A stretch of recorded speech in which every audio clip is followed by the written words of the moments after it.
After cooking, definitely we have to wash up. So it's time to clean up the sink because there's so many things here that I need to clean up before I sit down to call it a day. So after cooking, you have to clean up. So I'm going to clean up my sink because I don't want to leave it messy. So this is what I'm gonna start with. Actually, today I want to talk about something as I clean up the sink. Raw_KE, my YouTube channel. Please kindly like, share, join, and subscribe. Share with your community. And let's talk about something today. Okay. I'm here in my kitchen, back to my humble beginnings. I want to clean my sink. After cooking, I always do the cleaning. So today I'm going to clean the kitchen. And also I would like us to talk about, how do you talk so that your children can listen to you.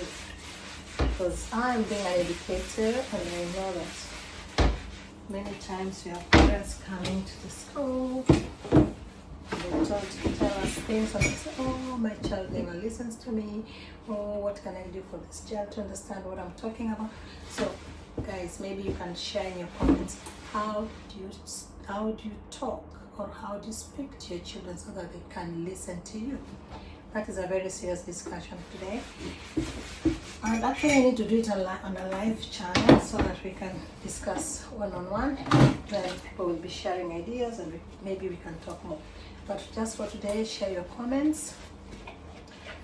Tell me, because I also sometimes I have no answers. I don't have answers to give when people ask me this kind of a question. How do you talk so that your children can listen to you or your students can listen to you? Mostly it's a question we get from parents coming to ask about their children. Because sometimes children are very good at school actually. They're very wonderful. Very respectful, obedient to the teachers, listening, following instructions, but when they go home, they're the opposite of what you know or what you think. So parents come to ask us like, oh please, can you please tell me how do you talk for them to listen? What do you think we do? Teachers in the group, can you tell me what you do? And those who are not teachers, parents, what do you think we normally do to make the children to listen to us? We don't beat them. We don't spank them. No spanking in schools. Don't force them. How would we make them listen? This is a very serious question. If you have an answer, please, or if you have a suggestion, can you just on the comment section, please write your suggestions. I would be really grateful to see or to hear what you people think about this. So meanwhile I'm washing the utensils because I'm trying to clean up, and as I told you, when you cook you have to clean it. So I did my cooking, I finished the cooking, now it's time for me to clean up. And this is the time I also have a chance to talk. So I'm asking a question like, how do you make your children to listen to you? Or how should we talk so that children can listen to us?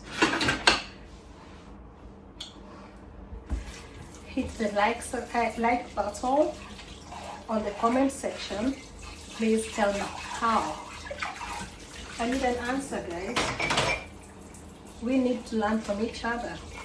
Maybe the way I talk to them to listen is not the way you talk to them to listen.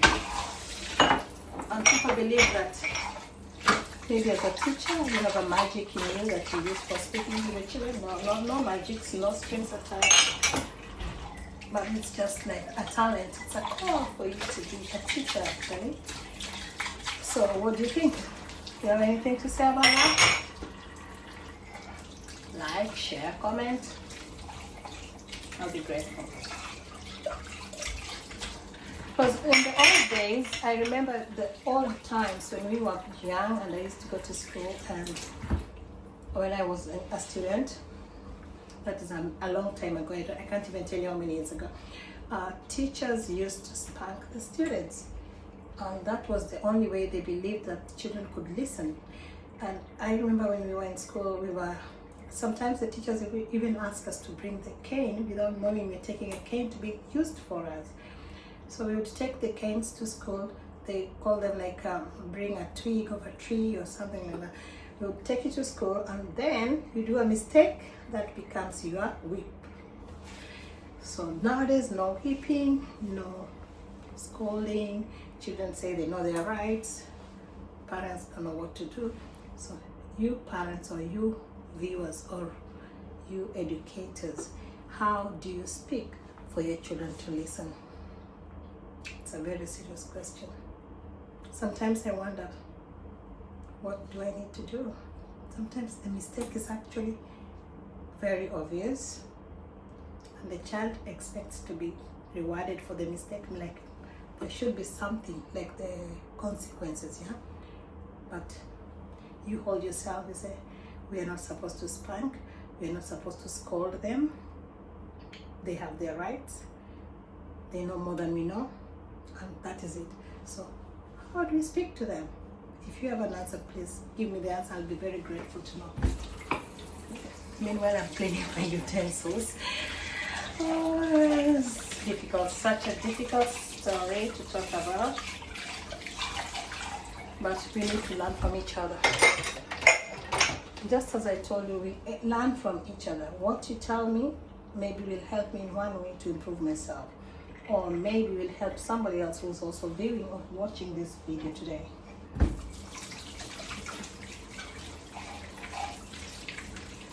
And if you ever went through those kind of corporal punishment during your days, you know what I mean by corporal punishment. If you ever went through that, you know how the impact of that corporal punishment in your life, it's either impacted something positively or negatively. They say this generation children are not to be scolded, not even to be scolded, to be shouted at. They're like eggs. We hold them like this. Now when you hold an egg, you don't want to let it fall.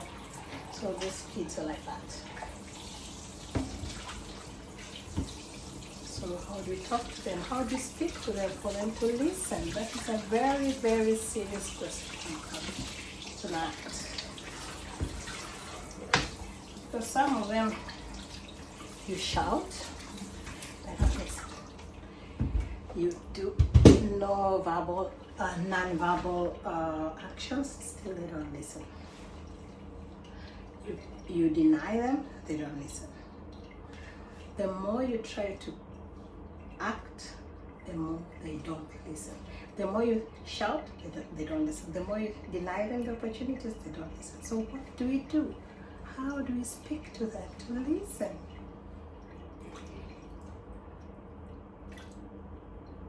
Somebody say maybe we need to pray for them. Not everybody prays. Somebody says maybe we need to expose them to a lot of things. Expose. In what way?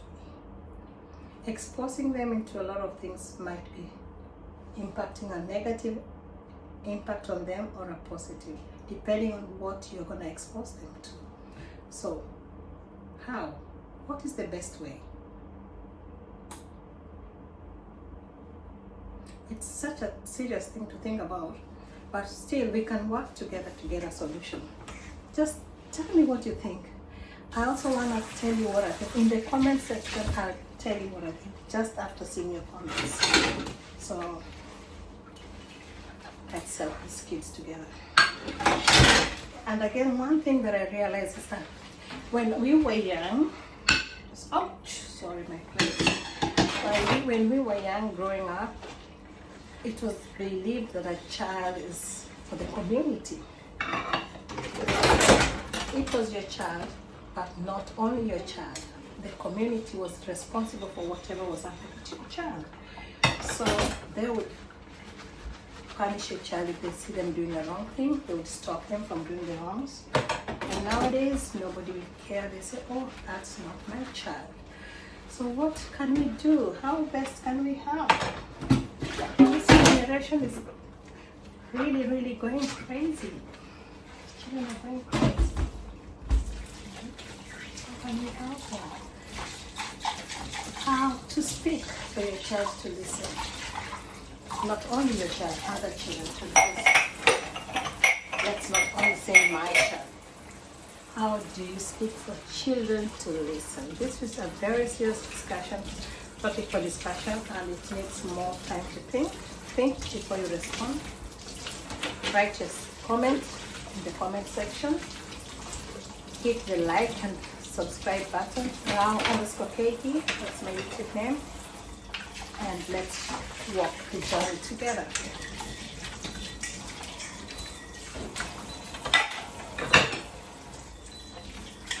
So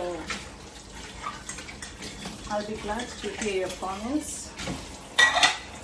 It would be nice to see or hear how other people think, because maybe what I'm thinking about is not what you're thinking about, and it's not what the other person is also thinking about. We are all thinking about ways on which, I know many parents are crying out there. Many parents are really crying out there, but they don't know what exactly or how exactly to approach the matter. So sometimes we end up keeping quiet, you don't share. Don't want some people take their children to their pastors. Some say, oh, I need to take my child for prayers. This is beyond me. I need to go for pastors. I need to seek for Christianity, or what do you call it? I need to seek for some, what do you call this? I forgot. I need to seek God for this, in this situation, which is true. We need to seek God in this situation, but you still have to find a way.